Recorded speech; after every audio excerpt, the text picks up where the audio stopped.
Versículo 5. Despertad, borrachos, y llorad, gemid todos los que bebéis vino a causa del mosto, porque os es quitado de vuestra boca. Claro, no había ni vides siquiera, estaban todas consumidas. Porque pueblo fuerte e innumerable subió a mi tierra. Sus dientes son dientes de león, y sus muelas, muelas de león. Claro, acá puede referirse a un enjambre literal de langostas. Se dice que un enjambre literal de langostas, una manga de langostas, estaba compuesta por 50 millones de insectos capaces de devastar 100 toneladas de vegetación. Se dice también que un solo enjambre de langostas podía consumir en un día lo que 40.000 personas comían en un año. Es decir que la langosta era un ejército realmente devastador y espeluznante, ¿no? Versículo 7 dice: asoló mi vid y descortezó mi higuera. Piensen que la vid y la higuera eran señales para el pueblo de prosperidad. El hombre del cercano oriente mostraba, era máxima señal de prosperidad el descansar debajo de la vid o debajo de la higuera. Acá fíjense que además las ramas de estas plantas, asoló mi vid y descortezó mi higuera, del todo la desnudó y derribó, sus ramas quedaron blancas. Piensen que estos árboles no eran los preferidos de la langosta, para nada. Si las langostas atacaban esto, es porque ya no quedaba más nada de otra cosa. Estos signos de seguridad y de prosperidad destruidos nos muestran una devastación, que además es simbólica del estado de ánimo que había entre la población. Devastación del estado de ánimo. Al punto que dice: llora tú como joven vestida de cilicio. Otra traducción dice: como una recién casada quien llora la muerte de su esposo por el marido de su juventud. Acá la imagen es la de una joven novia comprometida que ha enviudado el mismo día de su boda. Después vamos a ver qué quiere decir esto de cilicio. Desapareció de la casa de Jehová la ofrenda y la libación. Los sacerdotes, ministros de Jehová, están de duelo. Libación era una ofrenda líquida, que generalmente era vino, aceite de oliva, que se derramaba al final de los sacrificios, se derramaba esa ofrenda líquida, que es la libación. Bueno, lo que nos está diciendo acá el texto es que los sacrificios no se podían ofrecer, ya no había quedado nada. Ahora, esto es una señal más profunda. Es señal de que al no realizarse los sacrificios, estaba interrumpida la relación del pueblo con Dios. Estaba suspendida esta relación del pacto del pueblo con Dios. Miren, la langosta produjo una calamidad. Los ejércitos invasores produjeron calamidades, pero la calamidad máxima y suprema es que la relación con Dios se había interrumpido. Esa es la calamidad máxima y la calamidad suprema. Así como la esencia de la bendición es Jehová morando en medio de su pueblo. La esencia de la maldición y de la calamidad se interrumpió la relación con Dios, bajo el símbolo de la suspensión de los sacrificios. Los sacerdotes, ministros de Jehová, están de duelo, ya no pueden seguir realizando. Dice: desapareció de la casa de Jehová la ofrenda y la libación. Se interrumpió la relación con Dios. Cuando entendamos, creo yo, que la máxima de las tragedias de nuestra vida es cuando se rompe nuestra comunión con Dios, creo que nuestras vidas tal vez serían un poco distintas, ¿no? El campo está asolado, se enlutó la tierra, porque el trigo fue destruido, se secó el mosto, se perdió el aceite. Trigo, vid, olivo, cebada eran las cosechas principales de Israel. Versículo 11: confundíos labradores, gemid viñeros por el trigo y la cebada, porque se perdió la mies del campo. Versículo 12: la vid está seca, pereció la higuera, el ganado también, la palmera y el manzano, todos los árboles del campo se secaron, por lo cual se extinguió el gozo de los hijos de los hombres. Qué importante este texto, ¿no? El mensaje que nos da. Dice se extinguió el gozo. Quiere decir que alguna vez había gozo y se extinguió. Ahora, piensen ustedes que el pueblo había abandonado a Dios. El pueblo estaba en estado de rebelión, por eso vino el castigo. Sin embargo, se nota que el pueblo vivía en una especie de fantasía, contentos, felices, sin pensar que tarde o temprano el castigo vendría por haber sido infieles.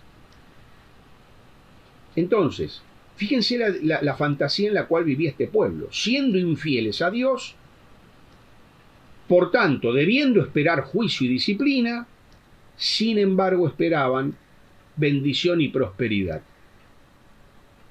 Por eso es que a veces la palabra de Dios compara al pecador con un loco, muchas veces, con un necio, con un loco.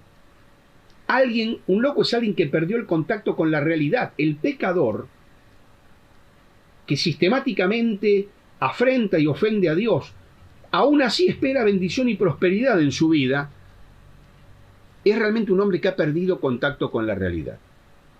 Por eso el mensaje del profeta, creo yo, y nuestro mensaje hoy, como la Iglesia debe cumplir una función profética de anunciar la verdad, será muchas veces despertar al que está cómodo e indiferente en su propio pecado, despertarlo a la realidad de las inevitables consecuencias de vivir de esa manera.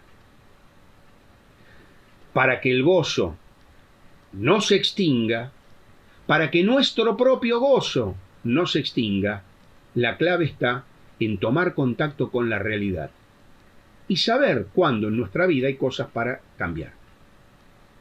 Nosotros tenemos gozo, vivimos en comunión con el Señor, a veces nuestros pecados nos apartan de esa comunión, no rompen nuestra relación con Dios, porque somos siempre hijos de Dios en una relación indestructible, que es efecto de la obra de Cristo. Ahora, nuestros pecados cortan la comunión con Dios. Y a veces es bueno tomar contacto con esto y darnos cuenta que a veces, o tal vez, en tu caso, en mi caso, haya cosas que tengamos que abandonar, cosas de las que tengamos que arrepentirnos, que tengamos que confesar, que tengamos que pedir perdón y que tengamos que ser restaurados. La clave para que nuestro gozo no se extinga es mantener nuestra comunión con Dios y a través de la obediencia.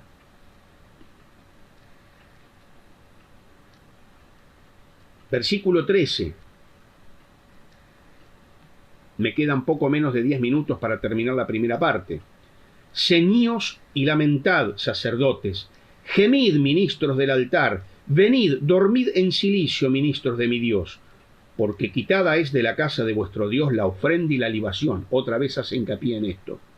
Proclamad ayuno, convocad a asamblea, congregad a los ancianos y a todos los moradores de la tierra en casa de Jehová, vuestro Dios, y clamad a Jehová. Quiero hacer una referencia al cilicio.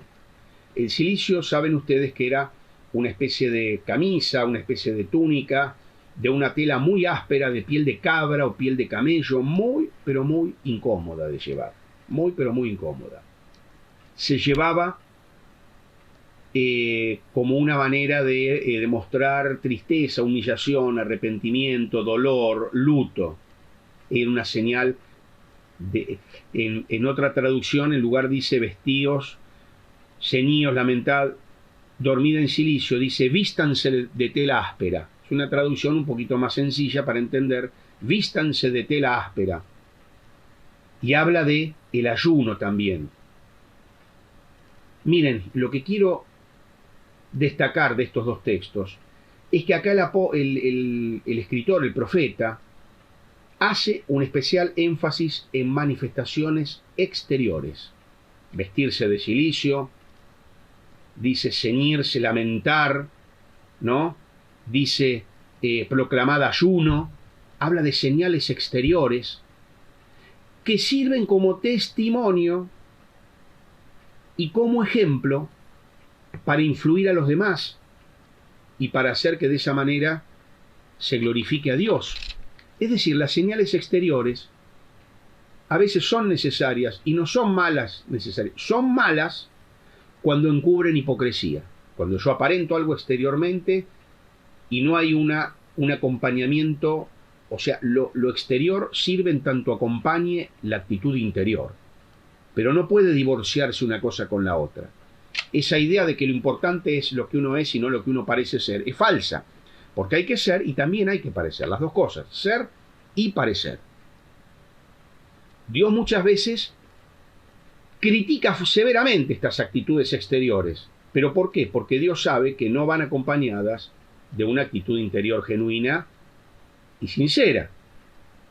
Por eso vamos a ver que en otro texto dice, más que rasgarse las vestiduras, rásguense el corazón, claro. Pero lo ideal en la vida cristiana y en la vida del Hijo de Dios es que estas dos cosas vayan juntas. Que las manifestaciones exteriores sean el genuino, espontáneo, natural expresión de una actitud interior. El ayuno al que hace referencia acá también es para tomarlo en cuenta.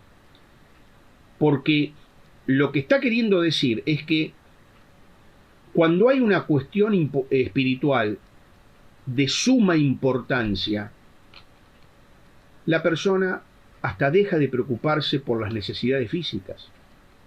Las necesidades físicas pasan a un segundo plano. Cuando una persona busca restauración espiritual o busca bendiciones espirituales de parte de Dios, ese ayunar implica que para mí es tan importante eso que me olvido de lo otro. Don Aníbal daba un excelente ejemplo del ayuno y decía, si yo tengo un pedazo de pan duro ahí sobre la mesa y en el horno tengo una torta, un manjar, y yo estoy esperando eso por más que tenga hambre, no me como el pedazo de pan duro, espero eso otro. Esto deja de atraerme, este pedazo de pan duro deja de atraerme porque tengo mi mirada puesto en lo otro y espero a lo otro. Bueno, pasa lo mismo en el ayuno. El ayuno se da cuando estoy yo tan preocupado buscando de parte de Dios lo espiritual, que en este caso sería el arrepentimiento, la restauración, que hasta me olvido de comer. Es decir, que el ayuno no es necesariamente una actitud para mortificarse a uno mismo y para sufrir el hambre, sino es una expresión natural de que mi vista está puesta, mi interés está puesto en lo espiritual. De hecho, por la catástrofe que estaban atravesando allí los israelitas, muchos tendrían hambre. Si acá está describiendo que no tenían ni para comer, que hasta la vid y la higuera estaban blancos, sin corteza, no había quedado nada. Y algunos podrían decir, Joel, ¿más ayuno todavía nos pedía el que estamos pasando? Pero Joel no estaba hablando de hambre. Ayuno no es hambre. El profeta acá distingue hambre de ayuno. Lo que está diciendo el profeta es, olvídense de la calamidad material, que es mucha, olvídense de la calamidad material y concéntrense en la calamidad espiritual que están viviendo ustedes. Busquen la purificación y el perdón de todo pecado, que es la verdadera causa de lo que están sufriendo. Ese es el mensaje de Joel. ¡Ay del día! Porque cercano está el día de Jehová, y vendrá como destrucción por el Todopoderoso, o por el Todo Suficiente. ¿No fue arrebatado el alimento de delante de nuestros ojos? ¿La alegría y el placer de la casa de nuestro Dios? El grano se pudrió debajo de los terrones, los graneros fueron asolados, los alfolíes destruidos, porque se secó el trigo. ¿Cómo gimieron las bestias? ¿Cuán turbados anduvieron los hatos de los bueyes, porque no tuvieron pastos? También fueron asolados los rebaños de las ovejas. A ti, oh Jehová, clamaré, porque fuego consumió los pastos del desierto y llama abrazó todos los árboles del campo. Por eso parece que a la plaga siguió una sequía y un incendio. Las bestias del campo bramarán también a mí, porque se secaron los arroyos de las aguas, y fuego consumió las praderas del desierto. Miren, termino esta primera parte señalando algo importante, volviendo a lo que dijimos al principio del doble cumplimiento.